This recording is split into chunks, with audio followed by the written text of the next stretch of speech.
Pak Hasyim mau didoain ketua nggak, Pak Hasyim?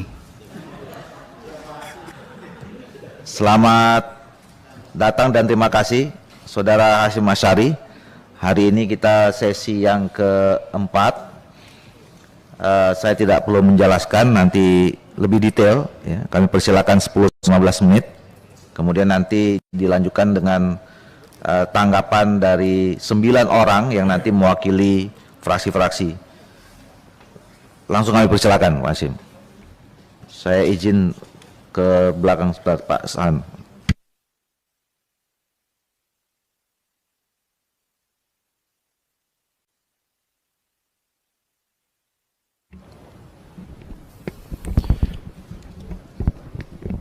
Assalamualaikum warahmatullahi wabarakatuh.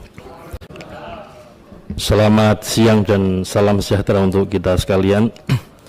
Yang saya hormati pimpinan Komisi 2 DPR RI, yang saya hormati Ibu Bapak saudara sekalian para anggota Komisi 2 DPR RI. Pertama-tama marilah kita menjadikan puji syukur kepada Allah SWT, Tuhan Yang Maha Kuasa, yang senantiasa melimpahkan rahmat kepada kita sekalian, terutama nikmat sehat walafiat. Biqauli alhamdulillahirabbil alamin. Yang kedua, saya izin memperkenalkan diri, nama saya Hasyim Asy'ari. Terima kasih atas kesempatan undangan untuk menghadiri dan mengikuti uji kelayakan dan kepatutan calon anggota KPU Republik Indonesia periode 2022-2027. Pimpinan dan para anggota yang kami hormati, pada kesempatan ini saya akan menyampaikan pandangan saya tentang menjamin pemilu berintegritas. Yang pertama, saya kira kita mengetahui semua bahwa indikator pemilu demokratis adalah sering dikenal dengan istilah predictable procedure but unpredictable result.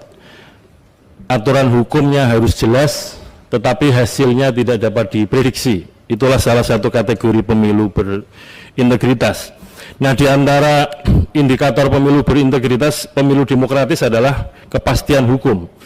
Kepastian hukum di sini setidak-tidaknya memiliki 4 makna. Yang pertama adalah tidak ada kekosongan hukum, kemudian yang kedua tidak multi tafsir, kemudian yang ketiga tidak saling bertentangan, dan keempat adalah dapat dilaksanakan. Kalau dalam konteks pemilu di Indonesia, pemilu demokratis ini dirumuskan dengan istilah atau azas pemilu langsung, umum, bebas, rahasia, jujur, dan adil. Yang berikutnya, pemilu berintegritas. Pemilu berintegritas ini dimaknai sebagai pemilu yang dilaksanakan oleh KPU sesuai dengan atau berdasarkan kepada ketentuan hukum pemilu dan tunduk kepada kode etik penyelenggara pemilu. Sehingga kemudian KPU dalam menjalankan tugas-tugasnya dalam kepemiluan harus berdasarkan kepada dan sesuai dengan aturan yang telah ditentukan oleh undang-undang. Demikian juga dalam pandangan saya, pemilu pilkada adalah arena konflik yang dianggap sah untuk mencapai atau meraih kekuasaan atau mempertahankan kekuasaan yang dianggap sah.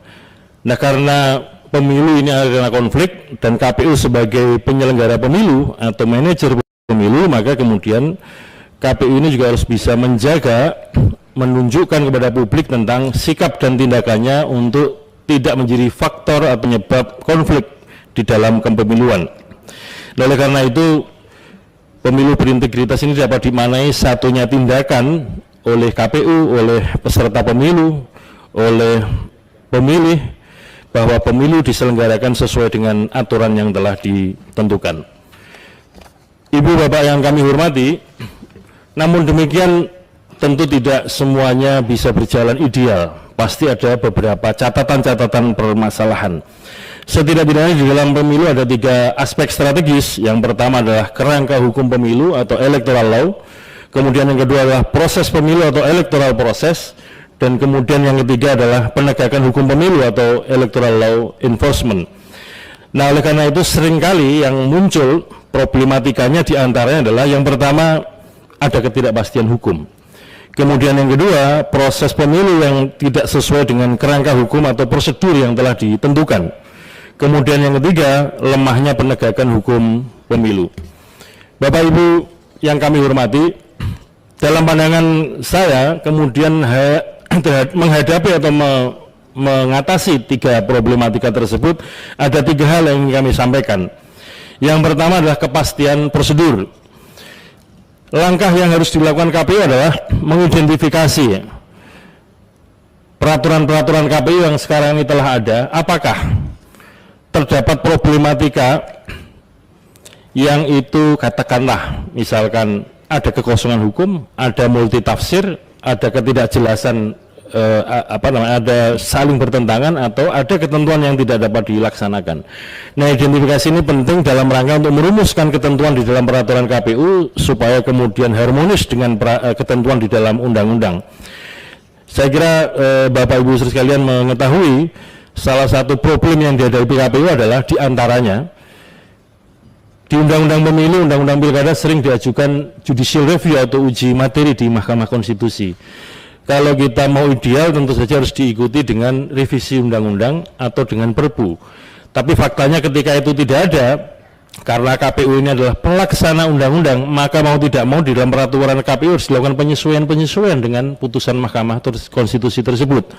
Nah, ini diantara apa yang harus dikerjakan KPU dalam rangka untuk menghindari terjadinya kekosongan hukum pasca putusan Mahkamah Konstitusi. Kemudian yang kedua, bekerja taat prosedur. Jadi peraturan KPU saja tidak cukup, KPU harus melengkapi dengan yang lebih detail yang namanya SOP atau Standar Operating Procedure dalam rangka untuk memastikan bahwa kerja-kerja penyelenggara pemilu dari pusat sampai dengan TPS sampai dengan petugas pendaftaran pemilih itu bekerja dengan standar yang sama di seluruh wilayah Indonesia. Oleh karena itu di samping ada peraturan KPU, secara internal KPU menyiapkan SOP yang menggambarkan setidaknya 5 hal tentang siapa, melakukan apa, metodenya bagaimana, kerangka waktunya seperti apa, dan outputnya apa. Nah, ini sebagai instrumen KPU untuk mengendalikan para penyelenggara pemilu itu bekerja sesuai dengan aturan yang standar secara nasional, berlaku untuk semua peserta pemilu, pemilih, dan berlaku secara nasional. Nah, oleh karena itu dalam konteks pengendalian, kalau ada hal-hal yang sifatnya kemudian jajaran kami di semua tingkatan itu ada masalah, itu pasti KPU pusat mengetahui. Di satu sisi secara normatif Undang-Undang Pemilu, Undang-Undang Pilkada menentukan bahwa KPU pusat ini adalah pemimpin kepemiluan di tingkat nasional dan menjadi penanggung jawab akhir dalam proses-proses pemilu sampai dengan tingkat TPS. Setidaknya sebagai contoh, kalau ada PHPU atau perselisihan hasil pemilu di Mahkamah Konstitusi, pasti lokusnya adalah TPS. Ini menunjukkan bahwa KPU harus tahu persoalan detail sampai dengan di tingkat TPS. Nah, oleh karena itu tentu saja bagi KPU untuk bekerja taat prosedur, kami harus melakukan serangkaian internalisasi bagi jajaran KPU di pusat, provinsi, kabupaten kota, badan ad hoc PPK, PPS, KPPS, sampai dengan Pantarlih. Ini sebagai mekanisme supaya KPU bisa memastikan jajaran penyelenggara pemilu di KPU bekerja taat prosedur. Yang ketiga, yang terakhir, Bapak Ibu yang kami hormati, penguatan kelembagaan. Penguatan kelembagaan ini bukan hanya bagi KPU saja, tetapi juga penting bagi peningkatan kualitas pemilih dan peserta pemilu.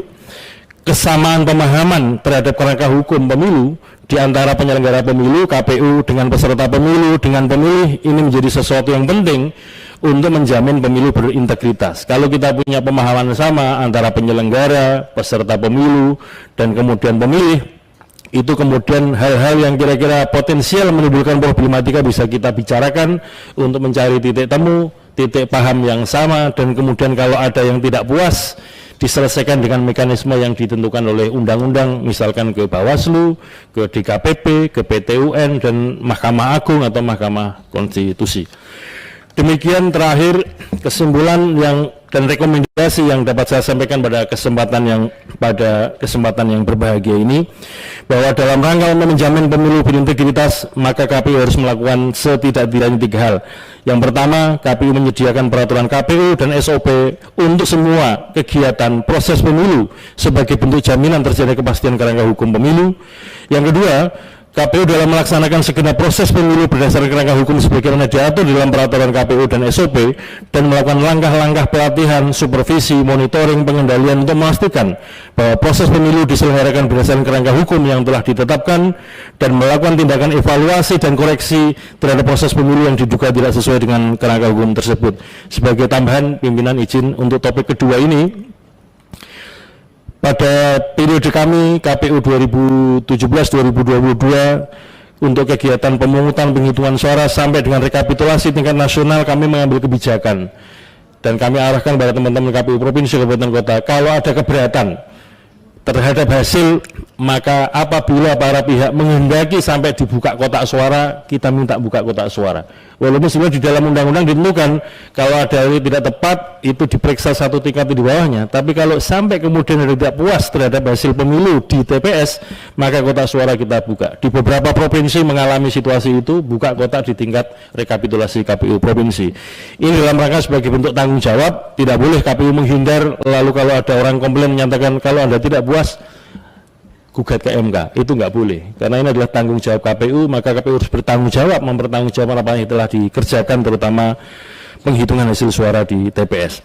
Yang ketiga, KPU melakukan penguatan lembaga berupa penguatan sumber daya manusia dan optimalisasi penggunaan teknologi untuk mewujudkan penyelenggara pemilu yang akuntabel, transparan, profesional, dan berdasar hukum. Demikian hal-hal yang dapat kami sampaikan pimpinan dalam uji kelayakan dan kepatutan pada kesempatan saya hari ini. Kalau ada kekurangan saya mohon maaf, semoga manfaat, saya kembalikan kepada pimpinan. Assalamualaikum warahmatullahi wabarakatuh. Waalaikumsalam warahmatullahi wabarakatuh.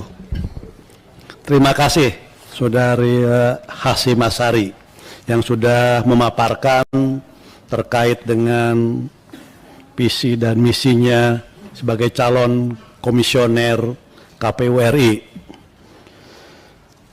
Pimpinan, Bapak Ibu sekalian anggota Komisi 2 DPR RI, kami akan mempersilahkan kepada perwakilan praksi-praksi untuk mendalami, bertanya, dan mengklarifikasi terkait dengan calon komisioner KPU, Saudara Hasyim Asyari.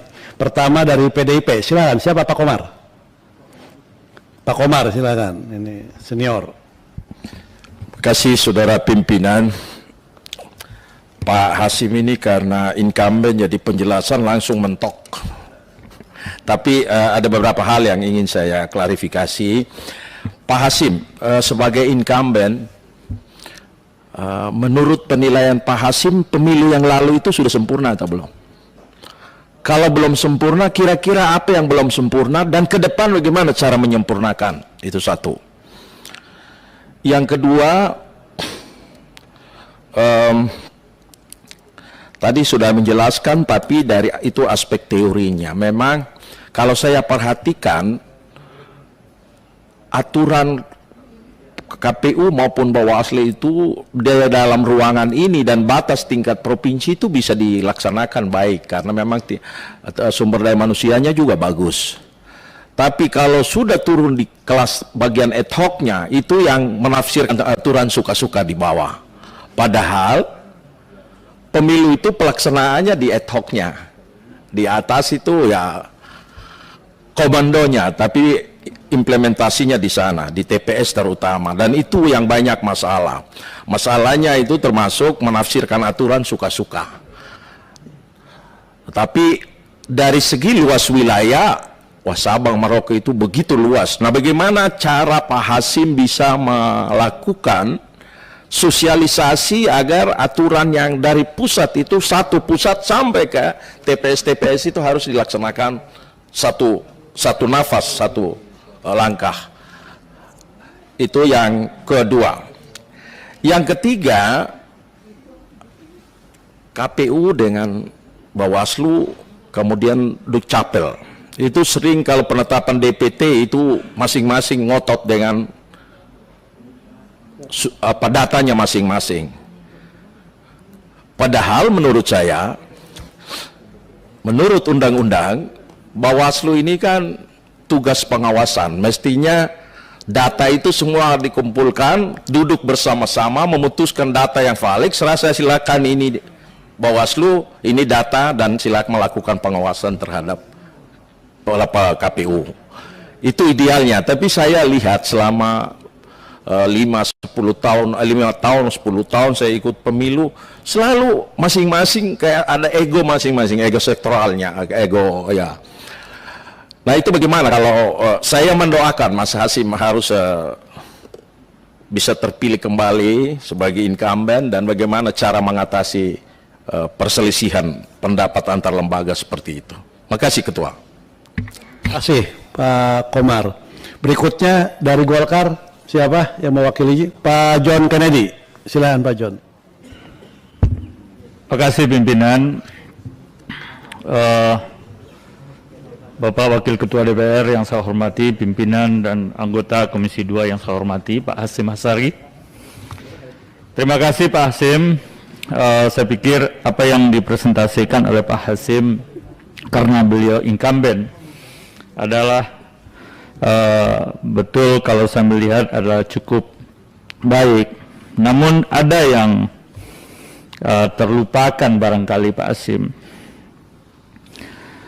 Melihat kenangan pemilu tahun 2019 cukup memberikan suatu kesan yang harus kita perbaiki di pemilu tahun 2024. Pertama adalah kekurangan-kekurangan yang kami pantau dari pemilu 2019 itu adalah tentang satu penanganan logistik.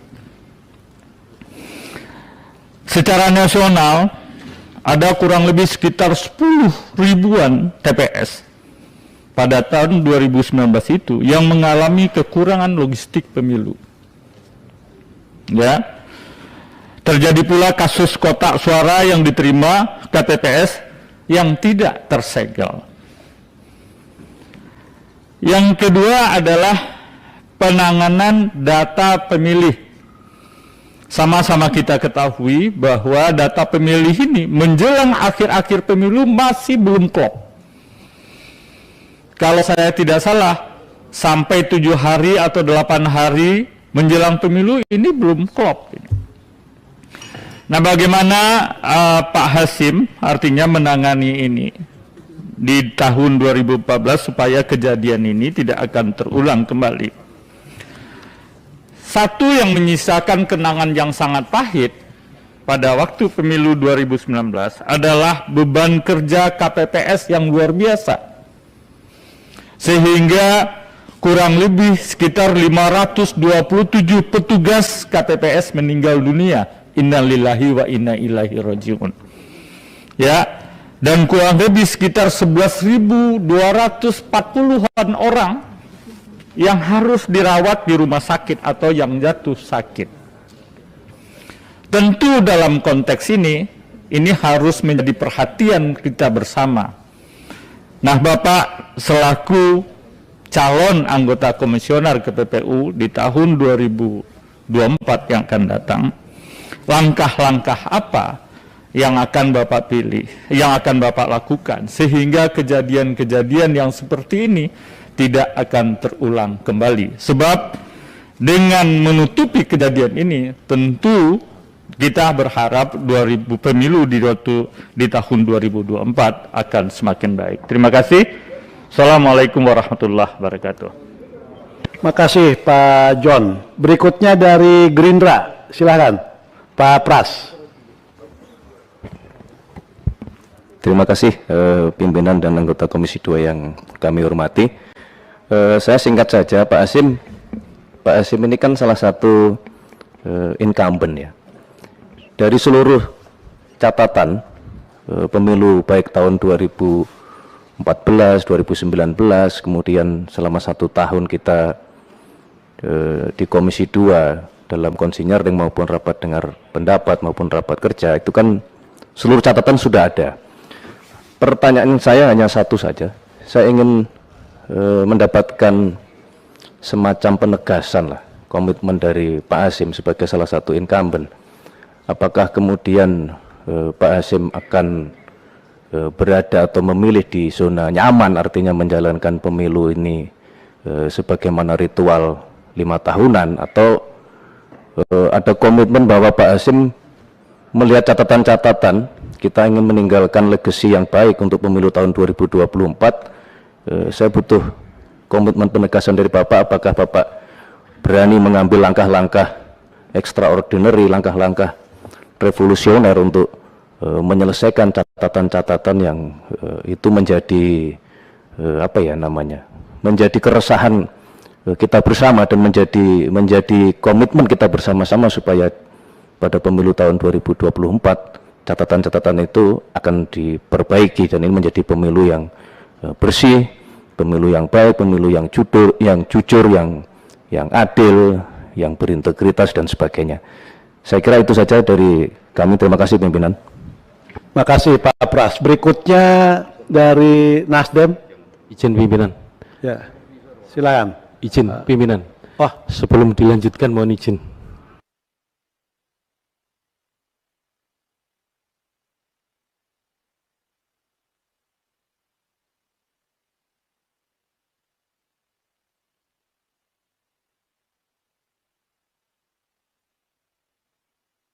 dari Nasdem.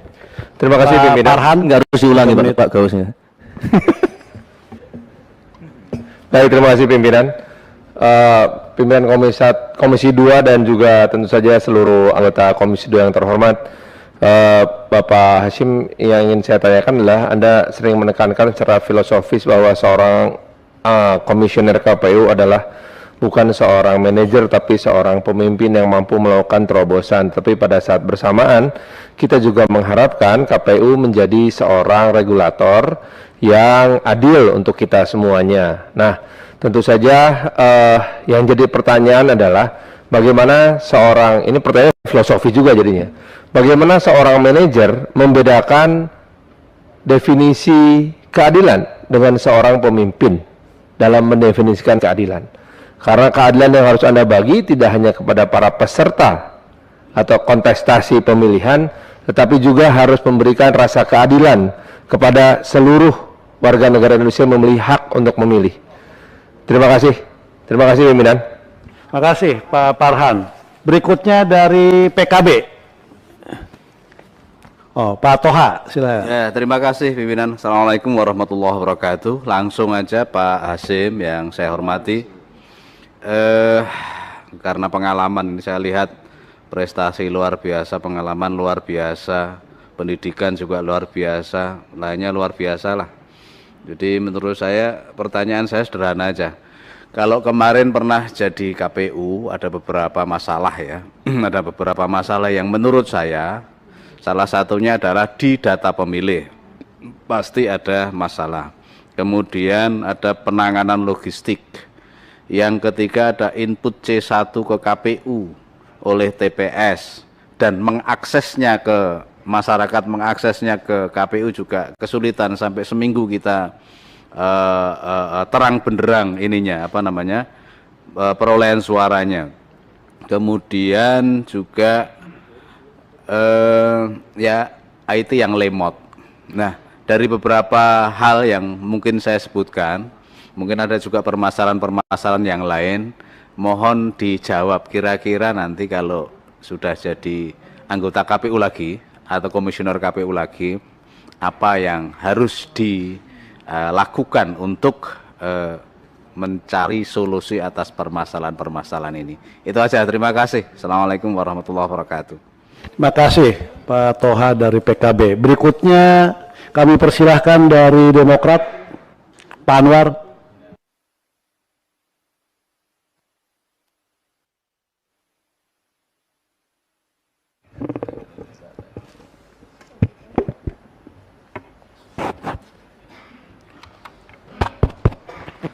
Terima kasih pimpinan yang saya hormati, pimpinan dan semua teman-teman Komisi 2. Saya hormati Pak Hasim. Pertama, saya sangat terkesan Pak Hasim dengan pemaparannya, tentu karena mempunyai pengalaman yang sudah mumpuni sehingga persoalan menjadi lebih fokus. Hanya satu Pak Hasim, coba diberi keyakinan kepada kami bahwa penyelenggaraan pemilu 2024 tidak akan terjadi lagi peristiwa tahun 2019 dengan jatuhnya korban penyelenggara pemilu. Karena ini hampir sama, tidak ada yang berubah sistemnya, tetap 5 kotak suara, bahkan ini ditambah lagi kita masih dalam bayang-bayang pandemi. Kalau dulu belum ada pandemi, tapi ini dalam bayang-bayang pandemi. Kira-kira apa yang harus dilakukan? Kira-kira apa sudah ada titik terang enggak? Kenapa saat itu banyak penyelenggara yang korban? Ini selama ini kan kita selalu bicara soal banyaknya yang korban, tapi kita belum pernah mendengar dari KPU kenapa banyak yang korban.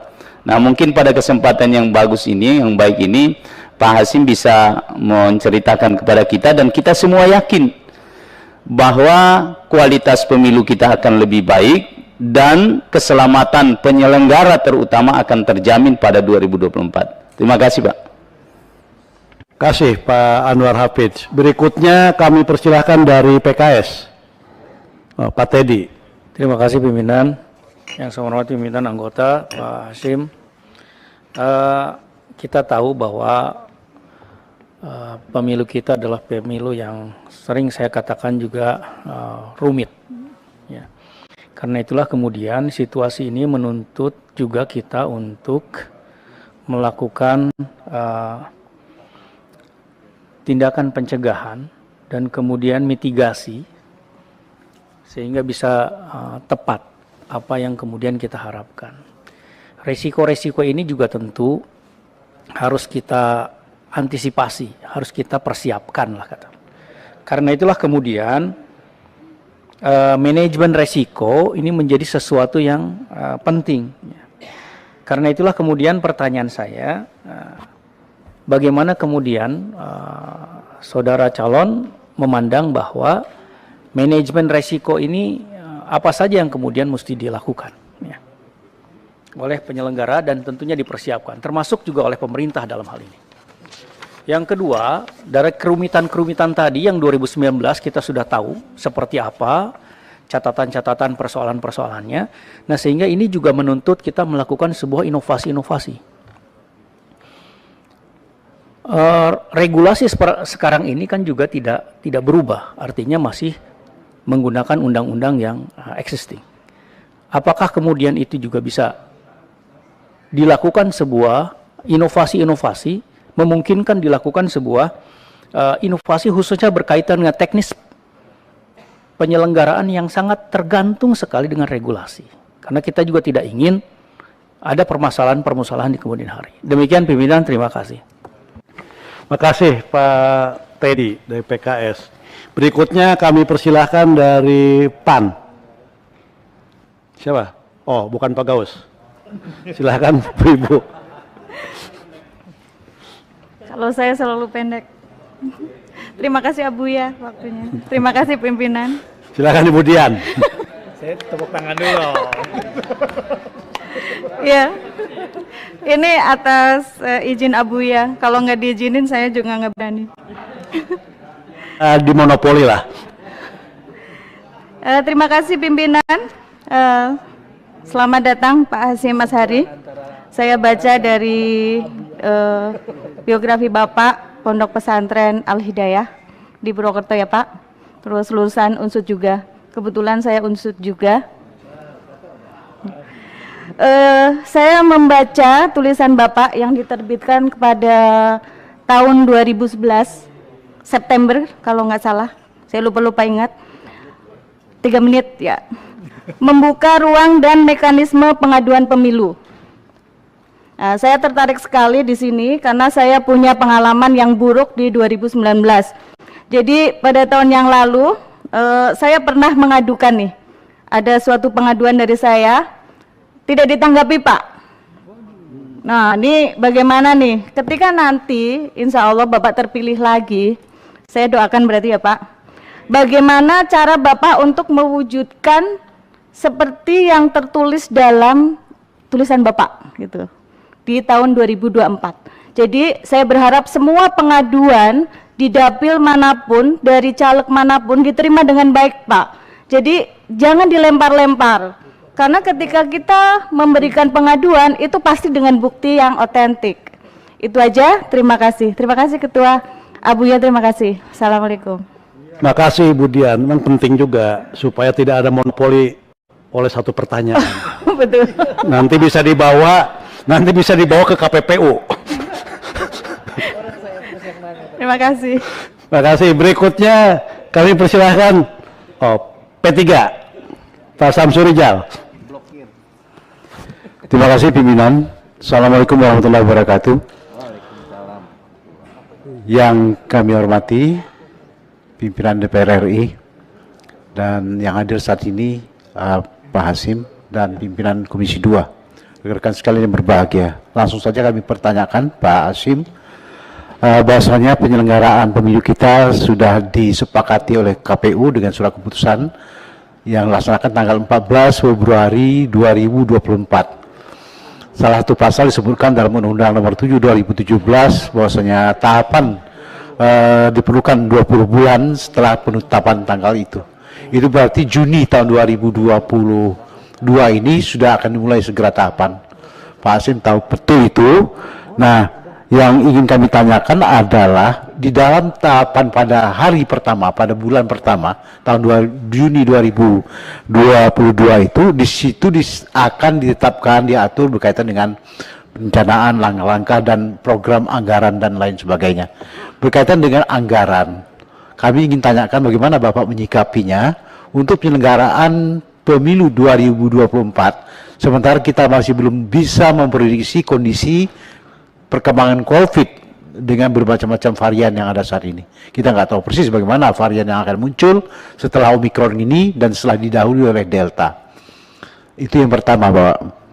Kemudian yang kedua yang ingin kami tanyakan adalah masalah coklit. Kita turun ke lapangan melihat bagaimana coklit itu dilakukan dan itu memerlukan biaya.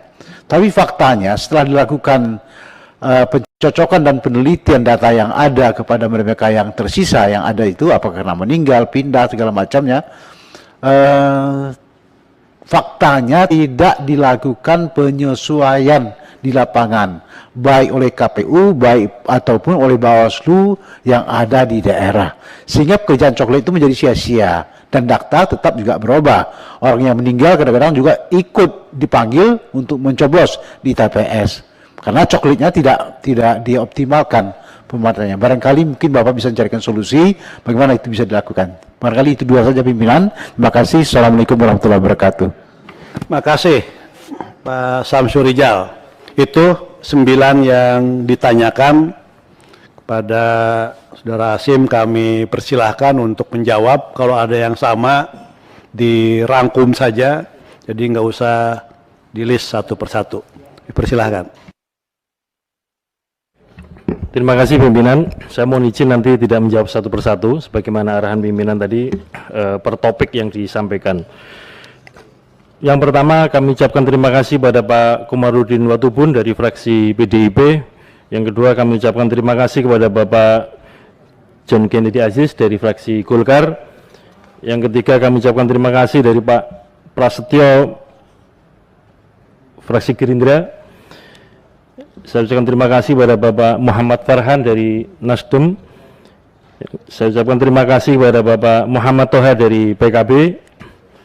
Kemudian saya ucapkan terima kasih kepada Pak Anwar Hafid dari Demokrat. Kemudian terima kasih kepada Pak Teddy Setiadi dari PKS. Kemudian terima kasih kepada Ibu Dian Istiqomah PAN. Dan terakhir terima kasih kepada Pak Samsur Rizal dari P3. Bapak Ibu saudara sekalian, saya memulai dari yang istilahnya filosofis dulu yang disampaikan oleh Pak Farhan. Yang pertama, KPU ini tugasnya menurut undang-undang adalah melayani dua pihak. Yang pertama adalah melayani pemilih, yang kedua adalah melayani peserta pemilu. Oleh karena itu, karena kami ini lembaga layanan, maka kemudian yang harus kami kerjakan atau harus kami pikirkan sejak awal adalah, karena juga ada kewajiban memperlakukan secara setara, KPU memperlakukan setara kepada semua peserta pemilu, maka ini pertama yang harus kami jaga. Oleh karena itu, Saya kira kalau kita pernah membaca buku atau gagasan yang ditulis oleh Profesor Pipa Norris yang memimpin sebuah proyek electoral integrity, nah diantaranya itu adalah menjaga imparsialitas. Nah seringkali salah dimaknai, menjaga imparsialitas itu adalah menjaga jarak yang sama dengan semua peserta pemilu. Padahal tidak demikian. Mestinya imparsialitas adalah menjaga kedekatan yang sama dengan semua peserta pemilu. Nah oleh karena itu ketika KPU memiliki informasi apapun dalam perkembangan penyelenggaraan pemilu, kami harus menyampaikan semua informasi itu kepada semua peserta pemilu. Tidak boleh pilih-pilih, tidak boleh hanya 1-2, tetapi semua peserta pemilu harus mendapatkan informasi yang setara. Ini yang saya kira penting sebagai sebuah standing position yang perlu saya sampaikan di hadapan Bapak Ibu saudara sekalian. Yang kedua, pengalaman pemilu 2019, Bapak dan Ibu yang saya hormati tadi menyampaikan bahwa salah satu hal yang menjadi catatan penting dalam penyelenggaraan pemilu 2019 adalah beban kerja saudara-saudara kita terutama di KPPS yang begitu berat ya.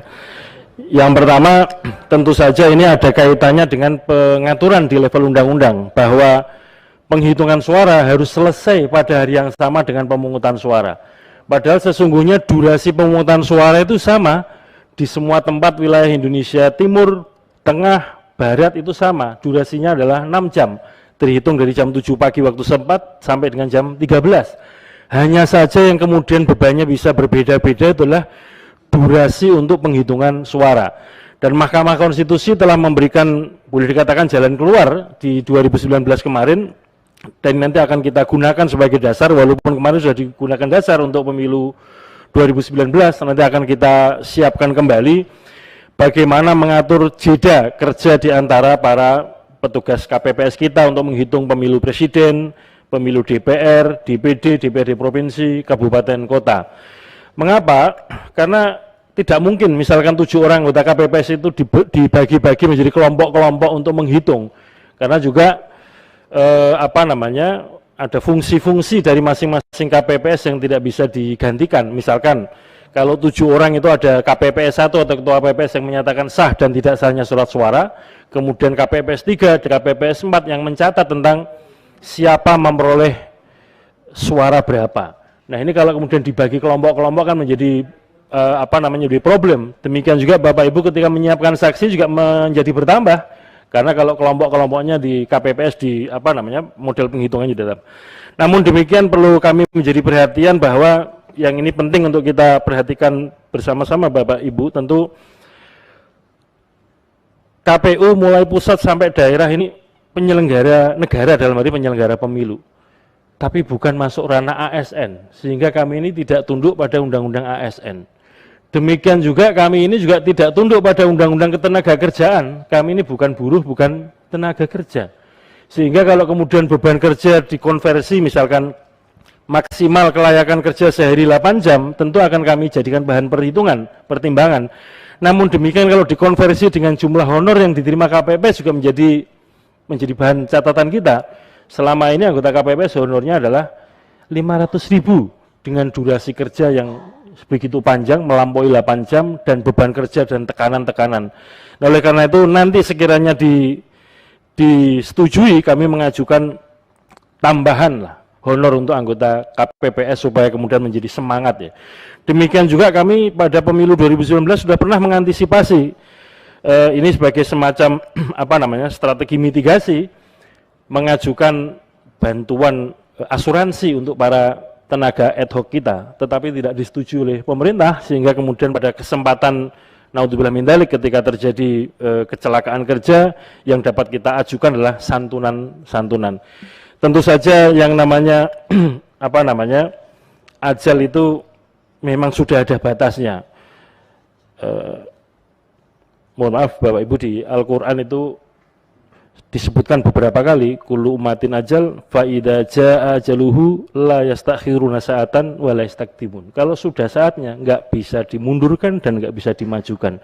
Namun demikian kita semua, saya kira bukan hanya KPU, Bapak Ibu di pemerintah, Bapak Ibu di DPR, juga penting untuk memberikan dukungan kepada kita semua, karena pekerjaan-pekerjaan pemilu ini bukan hanya pekerjaan KPU, tapi menjadi pekerjaan bersama, kolaborasi, kerjasama di antara kita sekalian.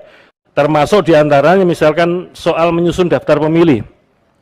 Saya kira kita semua memahami Bapak Ibu bahwa di Undang-Undang Partai Politik ditentukan bahwa salah satu kewajiban partai politik adalah memiliki dan memelihara daftar anggotanya.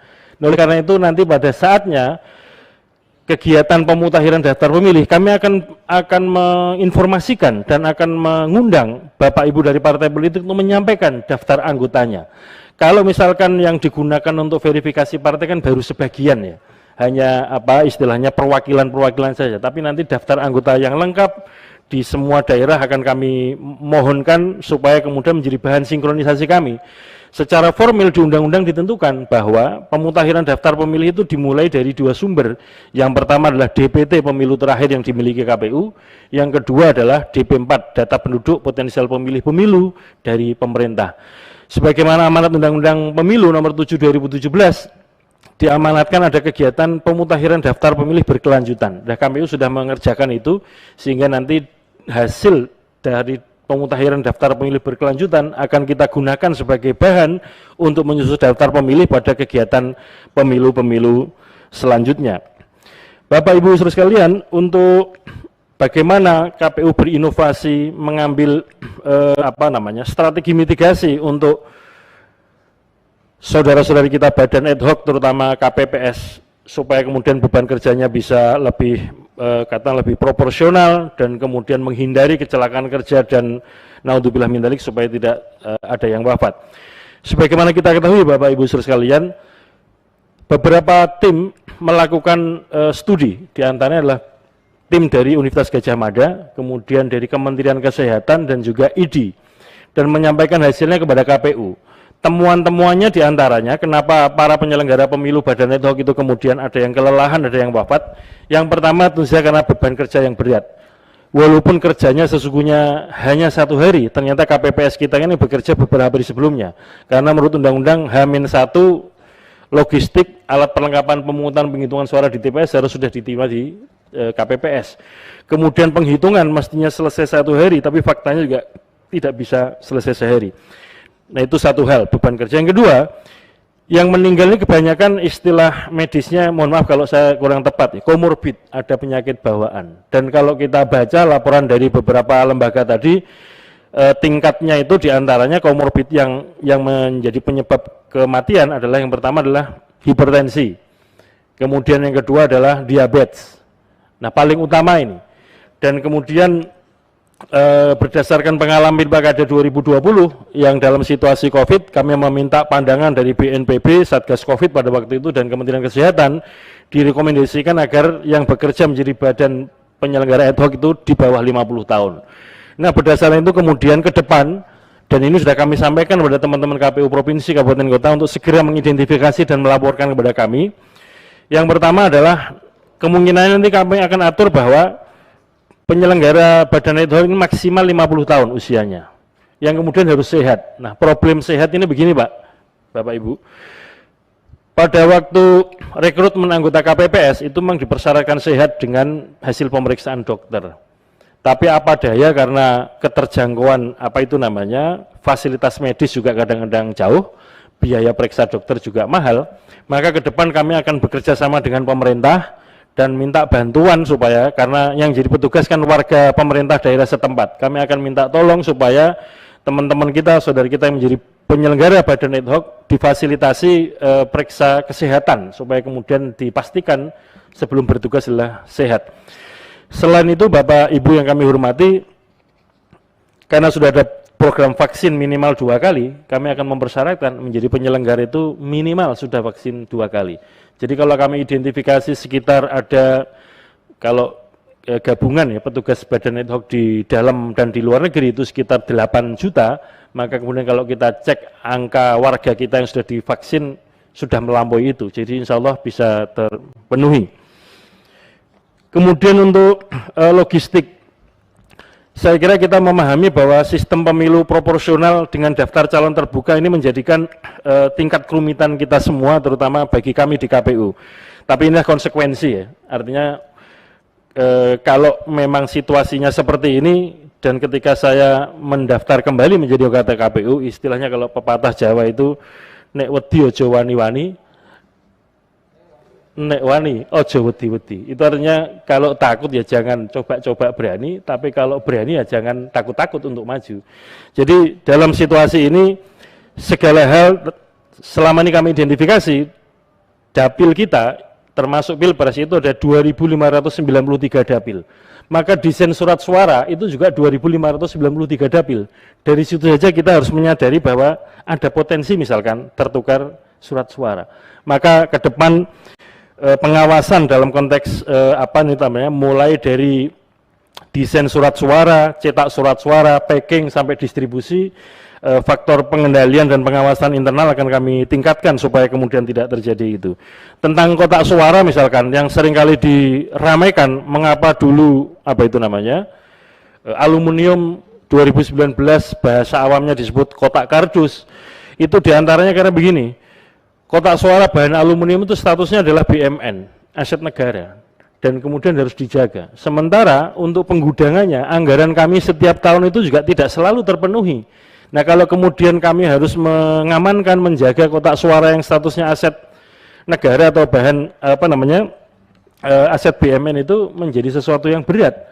Nah, oleh karena itu diantaranya kemudian bahannya diubah menjadi istilah umumnya itu berbahan kardus itu, dan statusnya adalah habis pakai, habis pakai ya bahasa anggarannya. Sehingga kemudian setelah selesai dan semua peristiwa kepemiluan selesai, itu kemudian dapat dimusnahkan atau dilelang begitu, karena biayanya untuk penggudangan saja satu yang berat. Bapak Ibu yang kami hormati, yang berikutnya tentang hasil suara. Pada pemilu 2014 sebetulnya sudah sejak awal ya, pemilu 2004, 2009, 2014, 2019, segala macam upaya KPU untuk menjaga kedaulatan suara pemilih itu sudah disiapkan. Nah, pada pemilu yang 2014 disiapkan yang namanya SITUNG, Sistem Informasi Penghitungan Suara. Modelnya adalah formulir C1 yang hasil salinan, itulah yang kemudian di-scan dan diunggah di Sistem Informasi Penghitungan Suara. Namun dalam pandangan kami ternyata problematik, karena C1 ini kan salinan ya, menyalin dari C plano. Nah, oleh karena itu pada Pilkada 2020 kemarin, inovasi diantara yang sudah kita coba kembangkan adalah memotret langsung C plano dan kemudian diunggah ke dalam Sirekap. Sehingga nanti ini akan kita kembangkan dalam pemilu 2024 dalam rangka menjaga akuntabilitas dan transparansi hasil penghitungan suara di TPS. Namun demikian kita memahami informasi yang kami dapat masih ada sekitar 44% kabupaten kota yang belum terkoneksi dengan internet. Dan kalau daerah-daerah yang dari segi TPS, kedudukan TPS yang katakanlah blank spot belum ada sinyal, menuju ada sinyal, itu durasinya paling cepat 5 jam dan paling lama 11 jam dalam pengalaman Pilkada 2020 kemarin. Sehingga kemudian kami menempuh strategi, kalau ada situasi seperti ini maka handphone penyelenggara itu Sirekap itu kira-kira begini gambarannya. Diunduh aplikasi Sirekap, di dalamnya ada fungsi foto, kemudian memfoto, kalau belum ada sinyal nanti kemudian digeser ke tempat yang ada sinyal. Memang masih ada problem di Indonesia antara 5 sampai sekitar 11 jam dari yang tidak ada sinyal sampai ada sinyal. Tetapi ini semua kita lakukan tentu saja sekali lagi bukan hanya kerja-kerja KPU, Bapak Ibu yang kami hormati, tentu kami butuh dukungan, butuh kerjasama, kolaborasi di antara penyelenggara pemilu, peserta pemilu, pemerintah, dan juga pemilih, dan bantuan dari organisasi kemasyarakatan, LSM, NGO, para aktivis pemilu, dan juga teman-teman media. Karena informasi, pemberitaan dari media juga penting bagi KPU untuk melakukan evaluasi-evaluasi dan tindakan-tindakan koreksi dalam waktu yang cepat.